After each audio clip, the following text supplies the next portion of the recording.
আলাইকুম। অনলাইনে অধ্যয়নরত সরকারি গোয়ালন্দ কামরুল ইসলাম কলেজের সদ্য ভর্তিকৃত একাদশ শ্রেণীর শিক্ষার্থীরা, তোমাদের সকলকে স্বাগতম ও অভিনন্দন এবং শুভেচ্ছা। আশা করি তোমরা সকলে ভালো আছো এবং ওদের আগ্রহে অপেক্ষা করছো আজকের এই ক্লাসের জন্য। আমিও তোমাদের মতো ওদের আগ্রহে অপেক্ষা করছি তোমাদের সাথে ক্লাসে অংশগ্রহণ করার জন্য। আজ তোমাদের সাথে আমার প্রথম সাক্ষাৎ। ক্লাস নেওয়ার আগে স্বভাবতই প্রশ্ন জাগে আমি কে, আমার নাম এবং আমি কোন বিভাগের শিক্ষক। যদিও ইতিমধ্যে তোমরা রুটিনে আমার নাম সম্বন্ধে জানতে পেরেছ, আজকে আমি সেটাই ধারাবাহিকতায় আমি আমার নিজের পরিচয় তোমাদেরকে জানাচ্ছি। আমি মোহাম্মদ মাসুদ হোসেন, সহকারী অধ্যাপক, সরকারি গোয়ালন্দ কামরুল ইসলাম কলেজ, রাষ্ট্রবিজ্ঞান বিভাগ, গোয়ালন্দ রাজবাড়ী। আমরা রাষ্ট্রবিজ্ঞান বিভাগে দুইজন শিক্ষক আছি।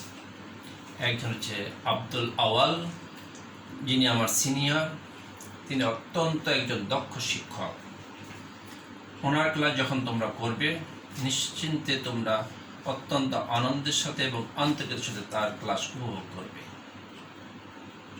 আজকে আমাদের যতটা খুশি হওয়ার কথা ছিল আমরা ততটা খুশি নই। কারণ কি বলতো? কারণ একটাই, কোভিড-19। ইতিমধ্যে তোমরা সকলে জানো কোভিড-19 কি। সারা বিশ্বে এই কোভিড-19 মহামারী আকারে দেখা দিয়েছে। বাংলাদেশের ব্যত্যয় ঘটে নাই। সারা বিশ্বে নেয় বাংলাদেশও কোভিড-19 মহামারী আকারে দেখা দিয়েছে।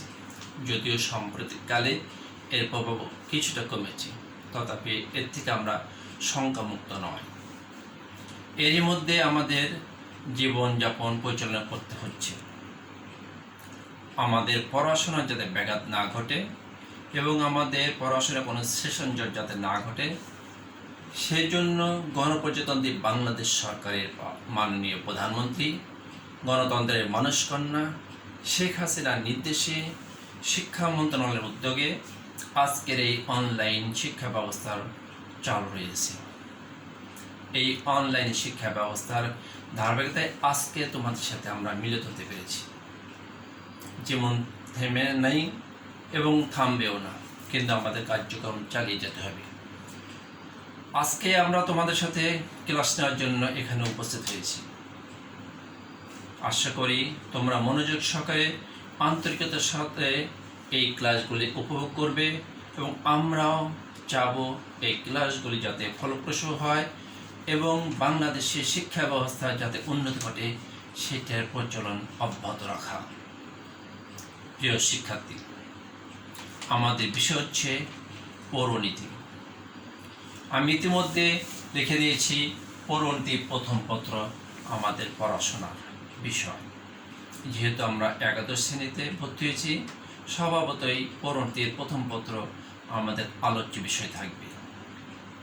পৌরনীতি কী এবং কেন এটা পড়ার দরকার, একজন ছাত্র বা ছাত্রী হিসাবে, একজন শিক্ষার্থী হিসাবে আমাদের পৌরনীতি কেন পড়া দরকার সে বিষয়ে আমরা একটু আলোকপাত করব।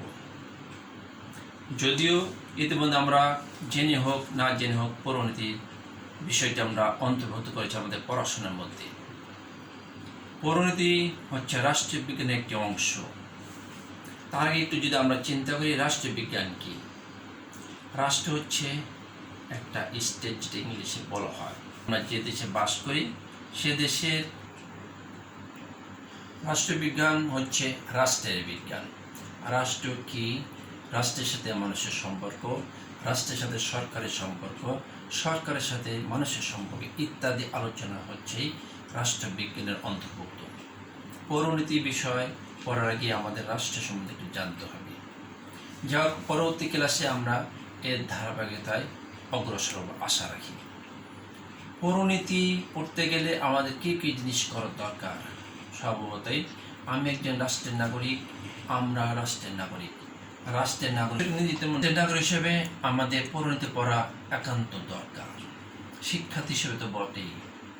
সুতরাং পরিণতি আমরা সবাই পড়ব এবং পরবর্তী বিষয়বস্তু আমরা নিজেদের মধ্যে চেষ্টা করব এটাকে আঁকড়ে ধরার জন্য। পরিণতি প্রথম পত্রে যে বিষয়গুলি আছে তার মধ্যে আমরা প্রথমে যেটা করব পরিবেশ। পরিণতি পড়তে গেলে আমাদের আগে প্রথমে দরকার পরিবেশ। আমরা জানি পরিবেশ একটি জিনিস যেটার ব্যত্যয় ঘটলে আমাদের কোনো কিছু ঠিক থাকবে না। আজকে যে অনলাইনে আমরা ক্লাস করছি সেই ক্লাস করতে কেন হচ্ছে? এই পরিবেশের কারণে। এই পরিবেশ হচ্ছে প্রাকৃতিক পরিবেশ। প্রাকৃতিক পরিবেশ আমাদের অনুকূল নেই বিধায় আজকে আমাদের অনলাইন ক্লাস। যাই হোক, এটা আমরা যখন আস্তে আস্তে শুরু করব তখন এটা আমাদের মধ্যে আরও গভীরভাবে আমরা উপলব্ধি করতে পারবো পরিবেশ কি, কেন পরিবেশ আমাদের পড়ার দরকার। তোমরা হয়তো সবাই বই কিনেছো কিনা জানি না, যারা কিনেছো এবং যারা একটু বই পড়াশোনা করেছো তারা হয়তো দেখতে পেরেছো যে পরিবেশ কি। এখনও যারা বই কেননি অতি সত্বর সামনে ক্লাসে আগেই তোমরা বই কেনার চেষ্টা করবে এবং পঠিত বিষয় কি কি আছে সেগুলি তোমরা একটু আলোকপাত করবে, একটু দেখে আসবে। তোমাদের সাথে ক্লাস করতে গেলে গিভ অ্যান্ড টেকের মাধ্যমেই আমাদের ক্লাসগুলি চালু হবে। আমি শুধু দিয়ে যাব, তোমরা শুধু গ্রহণ করবে, সেটা কখনো একতরফা হয় না। আমার পড়ার মাঝে মাঝখানে তোমরা আমাকে জিজ্ঞেস করবে কোনটা বুঝতে পারছো না বা কোনটা বুঝতে অসুবিধা হচ্ছে বা এই সব বিষয়ে খুঁটিনাটি তোমাদের প্রশ্ন করে একান্ত দরকার। প্রশ্ন তখনই করবা যখন তোমরা বুঝতে পারবা যে এই জিনিসটার সাথে আরেকটা জিনিসের সামঞ্জস্যতা নেই। সেই সময় তোমরা আমাদেরকে জিজ্ঞেস, স্যার এটা বুঝতে পারছি না। যদি এটা করতে পারো তাহলে বুঝতে পারো যে তোমাদের পড়াশোনা শুরু হচ্ছে এবং তোমরা পড়াশোনায় আগ্রহী। আমি শুধু দিয়ে যাব, তোমরা শুধু গ্রহণ করবে, কিন্তু যেহেতু এখানে পড়াশোনা তেমন একটা পরীক্ষার তেমন একটা সুযোগ হয়ে উঠবে না, সেজন্য তোমাদের ক্লাসের মাধ্যমেই আমাদেরকে জিজ্ঞেস করতে হবে যে স্যার এটা বুঝতে পারছি না বা এটা একটু বুঝতে পারলে ভালো হয়। সেজন্য তোমাদের আগে দরকার বই কিনে আমি যে বিষয়টা পড়াবো সেটা সম্বন্ধে তোমার একটু পড়ে আসা দরকার। আমি পড়ে যাওয়ার পর এর মধ্যে যদি কোনো ভুল ভ্রান্তি হয় বা কোনো কিছু তোমাদের জিজ্ঞাসা থাকে সেই ক্ষেত্রে তোমরা আমাকে জিজ্ঞাসা করবে যে স্যার এই বিষয়টা একটু পড়লে ভালো হয় বা এই জিনিসটা করলে কেমন হয়। যাই হোক, সামনে ক্লাসে আমরা আরও বিস্তারিত এবং সুন্দরভাবে উপস্থাপনের চেষ্টা করব। এর জন্য তোমাদের সকলের আন্তরিকতা দরকার। তোমরা সবাই রাজি আছো আমার সঙ্গে কথা প্রসঙ্গে? যদি রাজি থাকো তাহলে সামনে ক্লাসে আমাদের ক্লাসটা আরও ফলপ্রসূ হবে। তোমরা ভালো থাকো, সকলের স্বাস্থ্যবিধি মেনে তোমরা চলাচল করবে।